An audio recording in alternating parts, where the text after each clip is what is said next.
Welcome back, students, to the concluding part of the story, The Doll's House. If you remember a little, in part 1 we have covered the first 4 units, beginning from the point where the Bernals have been gifted a beautiful doll's house. The talk of the town, the sisters, the Bernal sisters, they go to the school talking about the doll's house the whole day. Everybody is allowed, everybody is given a chance to come and see the beautiful doll house. The only beautiful thing that caught Kezia's, the youngest Bernal sister's attention, was the beautiful lamp, and she cannot stop looking at it and the beauty of that particular lamp.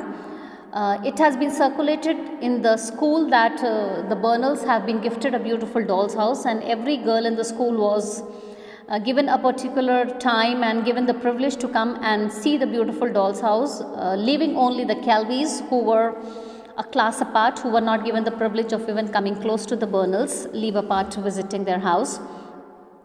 So we begin with unit 5, in which the story begins that everybody had seen the doll's house except them, and it was dinner hour. The children were standing and they were under the pine trees. And there are few girls with the Bernals who are looking at the Kelvys and making jokes at them. And they start talking among themselves and they say that Lil Kelvy is going to be a servant when she grows up.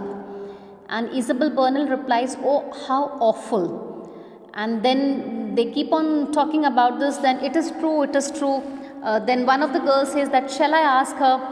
Then one of the girls, she dares and she comes dancing like a squirrel. Watch me now, she says. And then she looks at R.L.'s and Lil, and she says that it is true that you are going to be a servant when you grow up, Lil Kelvy.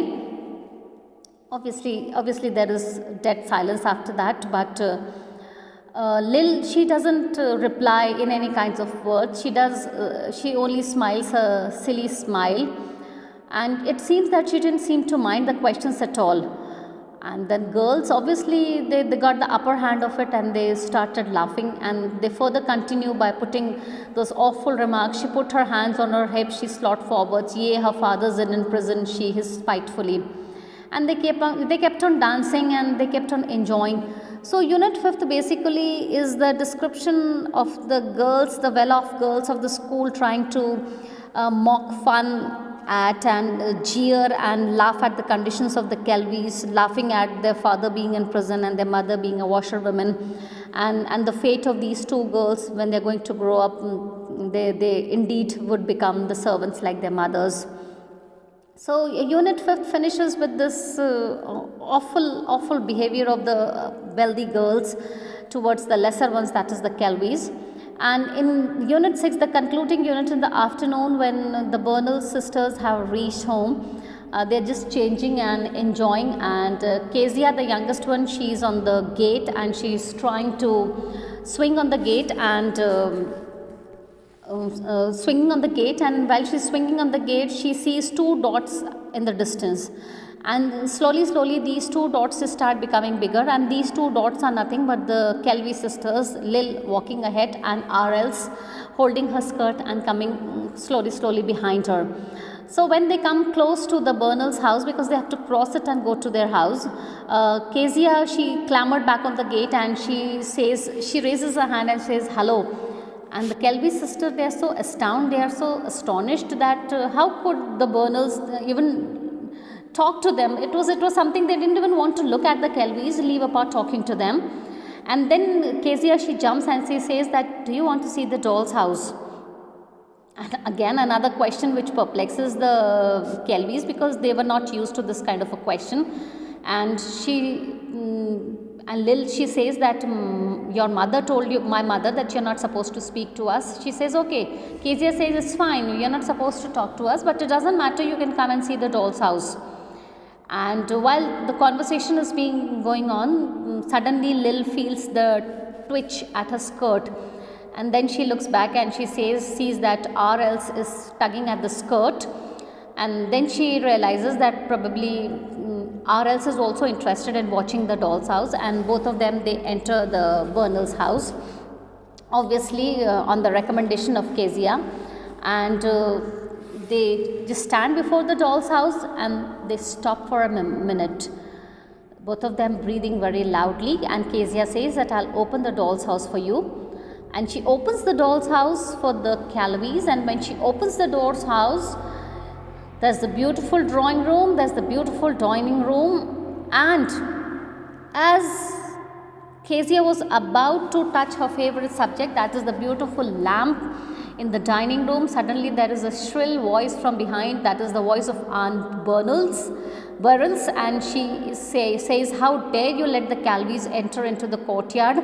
You know as I do, you're not allowed to talk to them. Run away, children, run away at once and don't come back. So off you go. So these are the bad words. This is the harsh tone that has been employed by Aunt Beryl, and she forces the Calvis to run out of the house, and she curses Kezia for allowing the girls to come inside.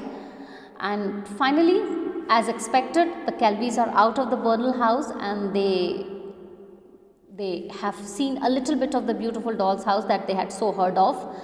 And when the Calvis, they reach to a particular point, Lil's cheeks, they're still burning, because probably she might have felt the shame, probably she might have felt the guilt, or probably she felt very offended that for no fault of hers she was being denied to see something very beautiful.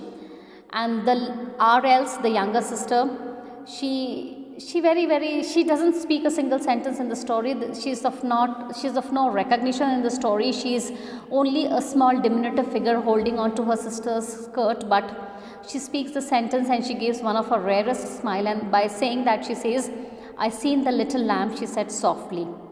And then both of them were silent once more. So this is how Catherine Mansfield finishes the story. The beautiful emotions that she depicts in the story is really very heart touching.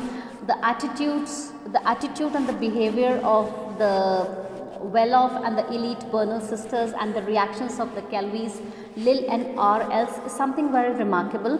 The story doesn't have a plot, it doesn't have a twist, it doesn't have anything very important, but it deals with the psyche, the emotions and the feelings of the young girls.